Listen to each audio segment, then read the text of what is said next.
And Steiner Sports CEO Brandon Steiner. We went to Brandon Steiner, one of the country's top memorabilia moguls. I have an unbelievable guest, Brandon Steiner. Hello, this is the Journey Told podcast, and I'm your host, Shawn Zanotti.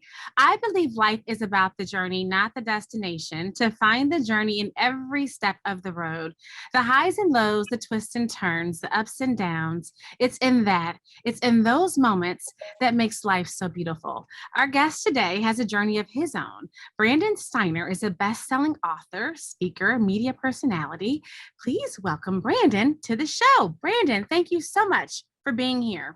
My pleasure. How you doing? And I love the purpose of your podcast. And I think you couldn't have touched on a more important subject matter, which is purpose, passion, and not getting too caught up in the results. The process is everything. And I'm sure you've heard many people come on your show and talk about process being everything, but it's true. So I'm double downing on that. Thank you so much. That's why I have you here. That is what this podcast is all about. It's really about that, about the journey, about the pivot. I think so many people need to understand that it's in the process that that's where the magic is. And that's what I want to talk to you about is your magic and your process. I want to dive into talking about your books at the beginning here. I know your first book, The Business Playbook, Leadership Lessons from the World of Sports.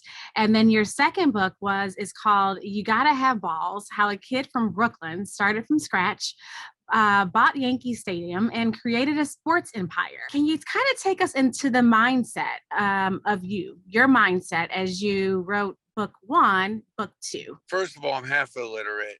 I'm not a big reader, although I do read through a lot of books, and I have quite a library of every inspirational sports book, business book.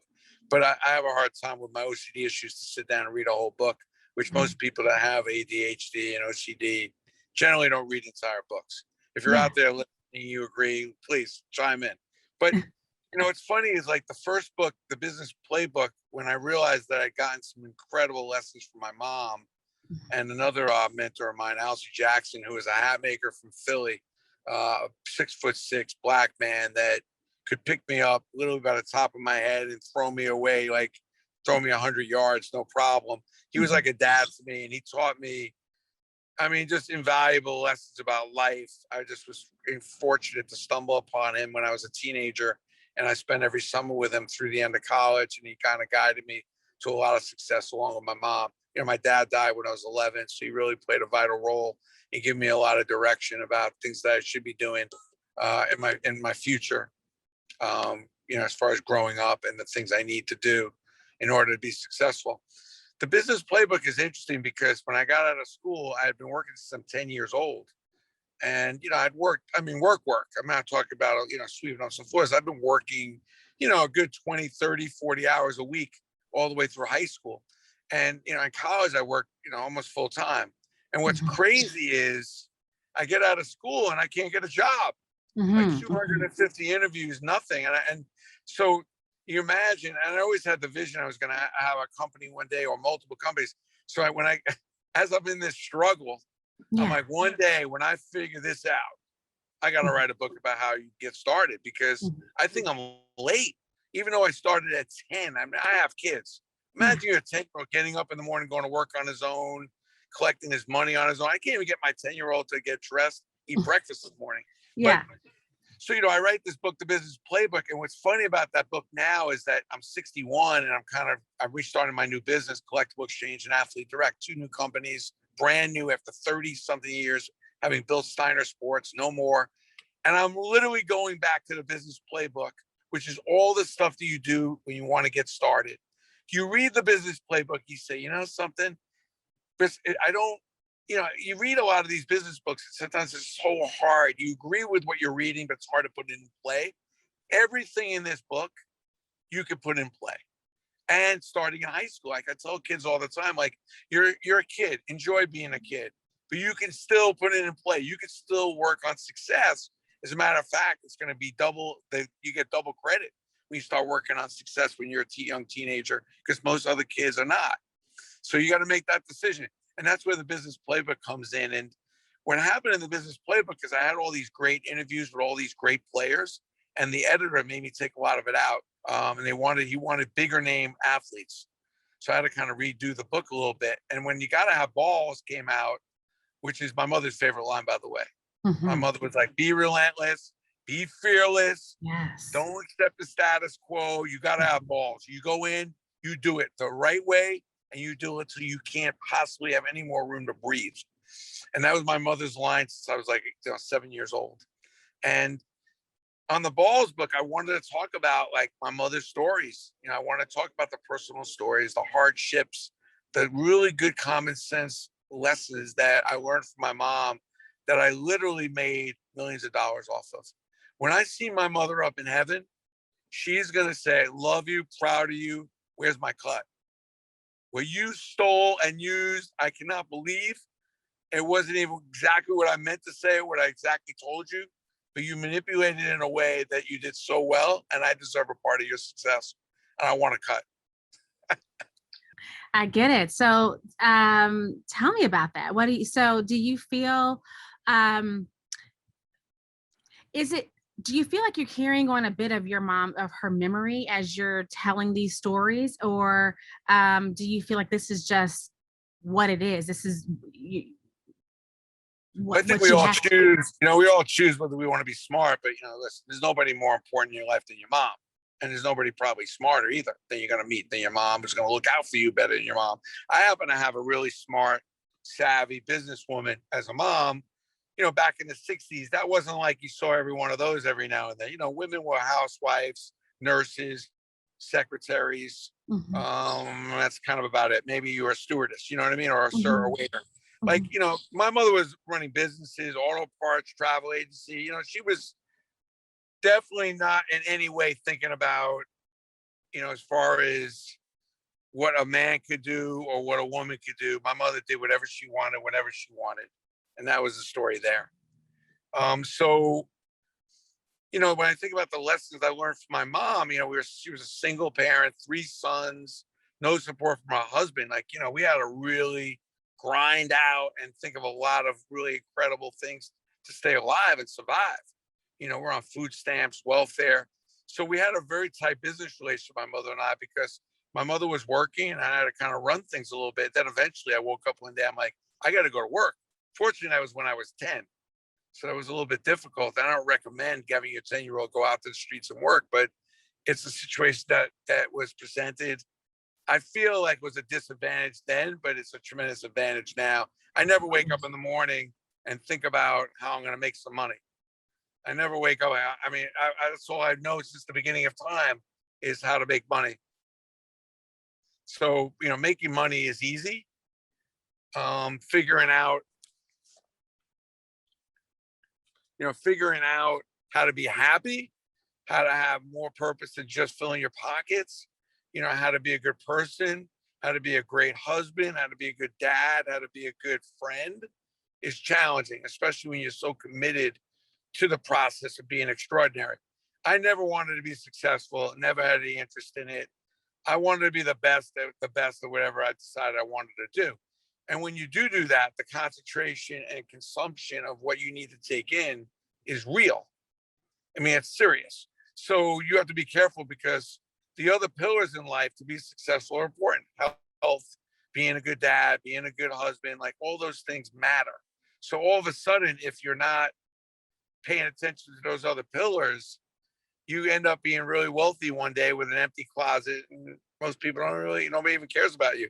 So that's the trick is, can you put the same kind of energy and time into that you do to become successful in the money grab or in the money making process or the business you love and cherish? Can you put that same kind of time into learning how to be healthy? I ask people all the time, it's like, you're a really successful lawyer, you get $1,000 an hour. Well, I went to law school, graduated top of my class in undergrad. I've gone to symposiums. I'm constantly doing law review. I'm writing papers. I said, let me ask you something.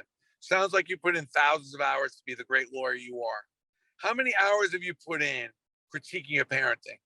How many hours have you come to learn to be more intimate and be a better husband? How many hours have you put in to really learn about how your body works and your health? And usually there's a huge drop off to that answer. So how successful are you? Mm. And, and that's really the game is like, can you go have the ability to be a goat and at the same time enjoy what that brings you, which is the other doors that can open, the empowerment and the help that you can give others. Like, I just think there's only two reasons why we're here. One is to help others. And that's what people don't realize. Like, all the struggles that we have are not, that's life. Life is tough. Like, you're going to have a lot of struggles. What makes humans different is that we're put here to help each other, solve these problems. Yes. And I think that people forget that. And I think Mhm. you look at all the species on this planet, elephants, dogs, cats, birds. Elephants eat 17 hours a day. Mhm. They poop and they sleep for 6 hours, and once in a while they have sex. There's no way after thousands of years, we know elephants been around, they're getting any better.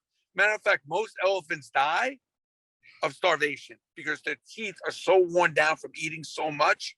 They only get 2 sets of teeth and they die of malnutrition and starvation. They don't die of old age. And they haven't been able to adjust to figure out how to do that so that they don't die prematurely. You're never going to wake up in the morning, your dog have read the paper, walked itself, fed itself, and it's hanging out. A goldfish is doing all kinds of backflips and different breaststrokes in the water. None of these species can improve other than a human being. The human being is the only species on the entire planet that can adjust, get better, and help each other. What an unbelievable opportunity. So you think for 1 minute, I'm going to let process halt because all of a sudden I have some success? First of all, if you don't improve your process, I call it POP. Progress on process. You must pop every day. You must progress on process. And if you're not popping every day, then you're rusting. Mm. You're just going to rust. And you're going to get ripe. And you're going to get just old and stale and bored and most importantly, miserable. Mm-hmm. So we got to remember the 2 reasons why you're here, forgetting about your family, forget about all the smart, obvious reasons. But if no other reason, you're here to help each other and you're here to grow and get better and to figure out how to make this world better. And you should be concentrating on that every day. So if you figured out how to be extraordinary, you got your process to the level where you're so committed. You look at a guy like Kobe Bryant, even. It's on my mind because I was watching his wife's Hall of Fame speech. As great a basketball player as he was, and he was one of the greats, think about the power he had because of that greatness to have an effect on women's basketball, on being a dad, on entrepreneurism, showing opportunities for people of color that you can do not just dribble, but you can be an Oscar award winner. You could be an entrepreneur. You could, I mean, that's an amazing life. Mm-hmm. But it comes from having a process and a work ethic that's so committed that goes far greater than just being successful and pretty good. Yes. What advice can you give to someone? What advice can you give to an entrepreneur that's out there, maybe watching or listening, that hasn't quite figured out that balance? I can be myself included. I haven't quite figured out the balance of, the work and then friends and then personal relationship and, how you maneuver and then giving back and how you maneuver everything all in once. How do you do that? How do you do it? How do you figure out the time and manage the time to be able to give to everyone, in all ways, in a great way? Well, first of all, I mean, listen, you can't make everybody happy, but the most important thing in entrepreneurship is understanding there's 3 quick components here. One, entrepreneurship is about leadership. It's about being able to absorb and deal with risk. And it's about understanding and really becoming the best at what you do. You can't really lead in an entrepreneurial way unless you're really, really completely fully knowledgeable of what you're doing, because that enables you also to see the white space when you're completely absorbed in what you're trying to do. So it may not be all that convenient doing those 3 things, but especially where the rub is with risk. People have a hard time absorbing risk. Mm-hmm. The second thing is you got to turn up your volume on empathy and compassion. Mm-hmm. And I know that's not the answer you're probably thinking I'm going to give you, but I'm going to give it to you anyway. If you want to lead a higher level of entrepreneurship and be a better person, lead with empathy and compassion. And the reason is this: the definition of empathy.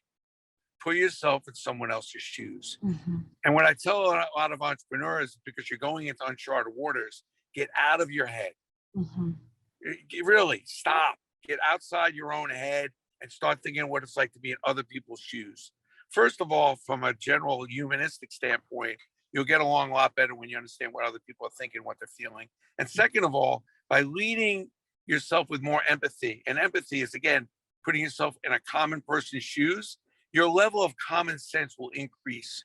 When your level of common sense increases, first of all, you understand the value proposition in your relationships, whether it be your boyfriend or girlfriend or the person you're trying to sell it to.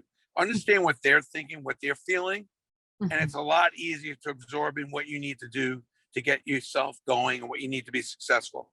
So if you want to have a higher level of entrepreneurism and you want to figure out how to balance it out, get out of your head, which is very difficult, especially with younger people. Just you're in your own motion picture, thinking about yourself, your thoughts, 99% of the time, and start thinking about everyone else's thoughts and what they're thinking, what they're feeling, and what they're needing. And then take what you're doing and approach it accordingly. You'll see the white space. You'll see what's really needed, and it'll be more obvious. So turn up the volume on your empathy and compassion. And at the same time, the common sense aspect, which comes from the common good, will be increased. And then you start seeing clearly. Like, I am so externally distracted. I every day feel is so many different things that have nothing to do with my business, but understand what people are thinking, going through, because it has everything to do with my business. Yes. Right? So Yeah. like right now, everybody is overloaded. Everyone's feeling weird. Why? Because we're out of whack. We're now used to the abnormal, and we're not in day-to-day shape. We used to get up in the morning, you go to work, you're used to the commute, you're used to 50 different things coming at you, then getting home, figuring out how to shop, cook dinner, everything. Now all of a sudden you've been home and it was a different routine. So now all of a sudden you got a different kind of workload on you. And all of a sudden maybe the parents want to see you, and some friends who haven't seen you for months, now they want to see you. And all of a sudden everyone's feeling tremendous pressure and overload right now. And what I say is turn up the empathy, turn up compassion, communicate with people, and you have plenty of time to do all those things. And all those things will get put in order when you get back into day-to-day, regular, normal, everyday shape. Lead with empathy, lead with compassion, turn the volume up on your common sense and get out of your head. Remember the two reasons why you're here: to help others and to get better and to make whatever's going on around you better. And pop every day. Progress on your process. You don't get better just working harder. You get better thinking about doing the things better that you need to do on a day-to-day basis. You don't get better by playing basketball every day. You get better by lifting weights, taking free throws, working on your dribbling, working on your core.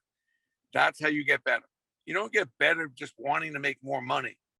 Don't chase the money, chase the things that help you make the money. You get more successful in business by improving relationships, not just initiating and having them, but improving those relationships, improving your products, improving your customer service, not just talking about it, but putting things in play that sometimes are painful, sometimes that hurt your bottom line, but it also helps your brand. Most people talk the talk, but then when it comes to doing what is really necessary, I guarantee you're feeling a little overwhelmed, and I've only known you for a little while now, but wake up an hour earlier. Who said you have to go to bed at 11 and wake up at 7? Go to bed at 10 and wake up at 6 and take an hour to organize yourself a little better. It's unbelievable. And life is a series of compromises and adjustments. I think that's been the key to my process, is that I don't get so stuck on some of the things that I know that are important. Sometimes I compromise them and I make the adjustments. That's I went great. on a little rant there. I'm sorry. I love the rants because in the rants, I learn. The audience learns. You learn more in the rants. Believe me, you do. So that was great. I know that you're an expert commentator on CNBC, you're on CNN, you're on MSNBC, on ESPN, in the sports world. How has sports changed in the midst of COVID, would you say? And then what would you say the business of the sports world has been like right now, the politics of it, if you can speak on it, as different areas are beginning to open up. What does that look like for you, would you say, for sports right now? Well, first of all, I give the teams and players a lot of props. I mean, I think it's really courageous and generous what they did for us in the last year and a half to go out. I mean, I know people that didn't want to leave their houses, and granted, they make a lot of money, but they put themselves in harm's way to entertain us at a time when we really needed it. I mean, you couldn't even put TV shows together, movies stopped, shows stopped, but the sports kept going. And for me, it was a blessing. And I give the players and coaches a lot of credit. You ever play in a field with no fans, your family's not allowed to travel, you're at risk. So I think, it really says a lot to me about the importance of sports. And I know people always talk about all the money these guys make and these women make and everything, but I really give them a lot of props. I think right now sports is booming. I mean, sports is still bigger and better than it's ever been. There's a whole bunch of parts of it that's really growing leaps and bounds, especially on the media end of things. The gambling thing worries me. Gambling's been a huge boost with sponsorships and it's become a big part of sports. I'm worried. It's another area where we're going to be addicted. And all of a sudden you're watching a game and there's all kinds of betting and prop bets going on before the game, during the game. And I see younger kids and high school and college kids getting way into it. And that's now become part of the game. Like when I was younger, was drinking a lot of beer was part of the game. And we see what happened there. We have enough people going out that have alcohol problems and drug problems. I'm worried about ultimately the gambling problems because at the end, who wins, and it's usually not the consumer. I think, there's NFTs that are happening that are really exciting, that are a digital experience along with possibly a physical experience. Well, we'll see. But it's definitely a big talk around the sports business. There's a lot of proprietary assets going on with all the leagues, teams, and players, and everybody's trying to figure it out. We launch our NFT in a couple of weeks at Collectible Exchange, and we're going to go into it nice and slow and really try to do some good quality work. I think people see these millions of dollar deals and they think that everybody's easy peasy, but this is extremely complicated business, very risky, and I'm not really sure where it's going, to be honest with you. I think the sports world's in pretty good shape, and I think there's still a lot of room for improvement. I'm worried about the Olympics. Anytime you're trying to get the whole world together right now, given everything that's gone on. And remember, we're way ahead of their other countries. I think it's a dangerous proposition, and I'm nervous about what kind of effects a bad Olympics or certain countries not showing, or all the different bad things that are coming up between a lot of countries not getting along with each other. So we'll see what happens, or maybe it can end up being a good thing. But the sports business is a really good, solid business. I'm very grateful to have gotten into it 35 years ago and really studied it and not just taken it like it was a hobby, but took the business really seriously before this sports thing became a business.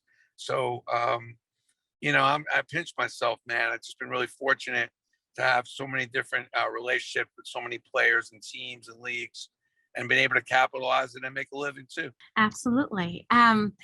Steiner Sports Agency. I know you were the founder and CEO of the agency. I have a sports agency too. I know the demands that can go along with running an agency with athletes and speaking engagements and so forth. Can you touch on on the agency itself, and would you what would you say is or was your specialty, or what is the one word, if you had to wrap it up in one word, how would you describe your agency? Well, I mean, the agency is funny. That's the first thing I did when I started my old company, Steiner, which I'm not involved with anymore. But Steiner was a marketing and PR firm where I helped companies use athletes to grow their business. And I was doing it in such an untraditional way. I remember in the late 80s, early 90s, that wasn't necessarily a very popular, it was very entrepreneurial, my approach. So I would work for the companies and help them find athletes that matched up. It's kind of a little bit of a lost art now, because a lot of the athletes that are picked and chosen to work with are just athletes that have big social media followings or have big names. And I'm really more of a fan of finding somebody that has the right fabric, that has the right fit, that has a real interest in the brand. And a lot of times it's really just for the pop. It's just for a PR or a little bit of a sizzle to bring some attention to the brand. I think a lot of brands play it's short, and they're not really strategic enough when they're hiring talent. I'm a talent guy, so I've worked with any and just about every player you can imagine, and now I have the beautiful blessing of working with a lot of women athletes that I'm really excited about and seeing about going on a journey with them, because I think that they're extremely undervalued. I think there's some incredible woman talent out there that deserve much more props. And I think that it'd be really healthy in our country to give them those props and for us to respect some of their talents and extraordinary, athleticism. So, the Steiner agency, it's just a marketing company. I do a bunch of matching up athletes with companies for PR, marketing, speaking engagement, stuff like that. I've been doing it for 30 plus years. The companies that use me that I've been working with for years and years and years know about the strategies and what I want to put in. And there are companies now that don't really care. They need a player, X amount of years in the league or a particular sport or a particular type of personality, and they want to use them. They'll pay them a bunch of money and they want to move on. I'm not really the company for them. The collectible exchange is like a form of eBay, which I now have 100,000 items on collectible exchange, where you can buy and sell your collectibles in a really dignified, authentic, safe place. And then Athlete Direct is like an Amazon. It's part of our collectible exchange.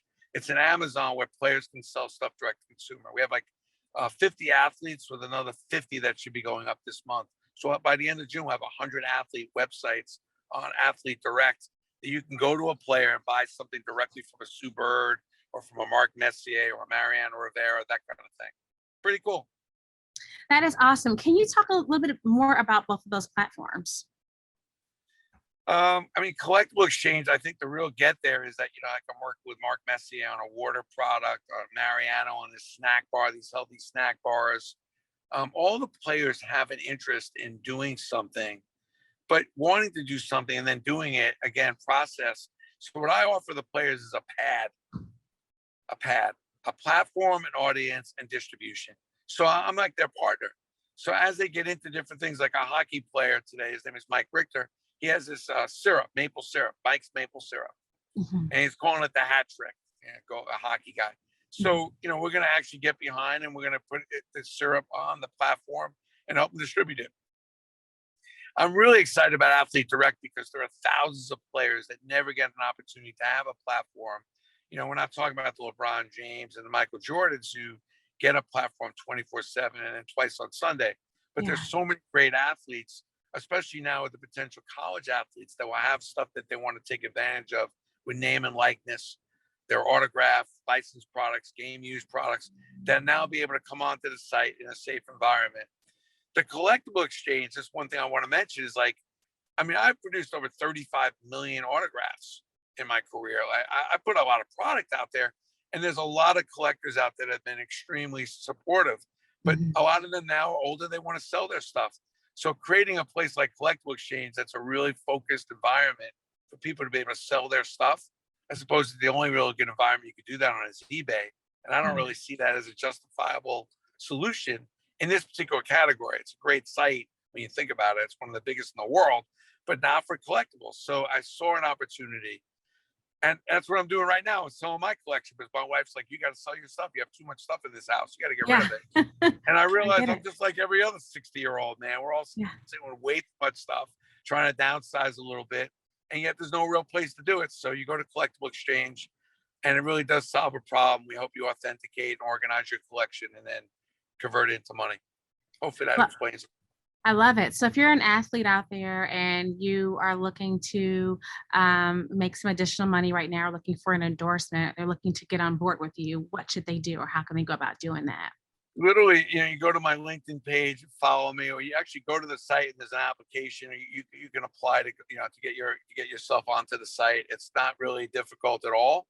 And then we go through the instructions. We show you how to do it. Especially we've dummied this down, assuming that there's gonna be some college kids coming around the corner. So we want to make things really simple. And I'm in the middle of doing a bunch of master classes with a company called Open Door to really explain how you could take advantage of your name and likeness. My biggest concern with the college kids now, they're going to get their rights. It's going to be a big game changer. You talk about the state of college athletics is, what are you going to do? What's allowed? How do you do it? So I'm doing a bunch of master classes that are going to teach the kids how to do it. Oh, I love it. I love it because they need it. They really need it. I mean, honestly, I haven't been in the business as long as you, but I've been in the business for 13 years. And all the athletes that I work with and have worked with, they need the education. So we all need Yes, education. So agree. I think this is beautiful what you're doing. Thank I you. want to end this episode with a segment that I'm calling Tell and Tell, which is a play on the words show and tell. What can you tell the audience about yourself that no one knows about you, a secret, if you will? Well, two things. One, I love Oprah Winfrey. It's one of my role models. Never Okay. met her, but I mean, I love Oprah. I should be put in jail with everything I've stolen from her. I mean, she's just been an incredible role model for me in learning how to teach, using using the success you have and putting it to use, and also learning a little more about the spiritual part of life and the soul, and really being more of a complete person. Mhm. I think what she's done on TV, I've watched her show for 25 years and now Super Soul Sunday for another 10. And love the Imagine Dragons, my favorite band. And listen, there's nobody more important than my wife. She's my best friend and she's everything. So I know people look at me. I've had a lot of relations with a lot of big name players and this and that, but none of them trump the importance of my wife. And I know a lot of guys say that, but I mean that. Yes, I love that. I love that. And just one little thing, can you give a little piece of advice to someone who may be out there right now and may just need a little inspiration to just get going, may want to start a business and may not know where to start or how to get going, and may not have the entrepreneurship mindset that you have, but hear this podcast and they want to get going, but not know how to do it. What can you say Well, to them? two things: take action over it. Take action over anxiety. There's no sense sitting around stressing over what you want to do. Take action. If it's cleaning up your room or just putting a little business plan together, start off with the small stuff. Rome wasn't built in a day, but they were working on it every day. And then the other thing is that listen, when I came out of school, I'd been working for over 10 years. There's nobody more of a serial entrepreneur than me, right from the get-go. My mother's like, there's no way you're starting your own business right now. You go work for some people, you go work for the best quality companies you can get a job for, and you learn how business gets done. And when you learn how people get hired, fired, how to hold yourself in a meeting, how you can, all the little things you need to do, you do that on someone else's dime. And then when you learn how to do that, then you can take an idea and execute. Remember, execution beats strategy for breakfast. And by working for other people it's not a bad thing. You can go work for some really good companies and you can really learn a lot from those companies, and you can always get into the entrepreneur state. But to go into complete entrepreneurship without the experience in the industry of the business you want to go in is very, very dangerous. And there's nothing wrong with going to work for some really good companies, whether you're in the mailroom or whatever you're doing, just learning how day-to-day business execution gets done. Because just having a really good idea does not get you to the big dance. You have Absolutely. to execute it. You have to execute. Well, thank you. Thank you so much for being here. Thank you for being on the podcast. I really enjoyed this conversation. Well, thank you for having me. I appreciate it. I hope you'll have me back. But I will have you back. You have to come back.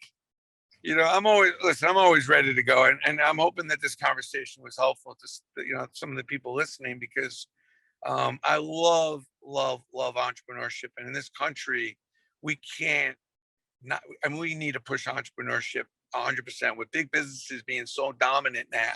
Mm-hmm. We're starting to lose a grip on entrepreneurship and small business in this country, which is one of the reasons why I love doing these podcasts and having this conversation with you, because I hope I can inspire some younger people or people that are thinking about it to do it, because entrepreneurship is what this country is all about. Yes. And we need more of it. And there's more and more big companies taking over and pushing entrepreneurship and small business to the side. And we need to actually level that out. I have no problem with big business. I just don't want to see it at the expense where we're not entrepreneurial and we're not focused on supporting small business. Absolutely. I mean, small business, it's just the heart of the country.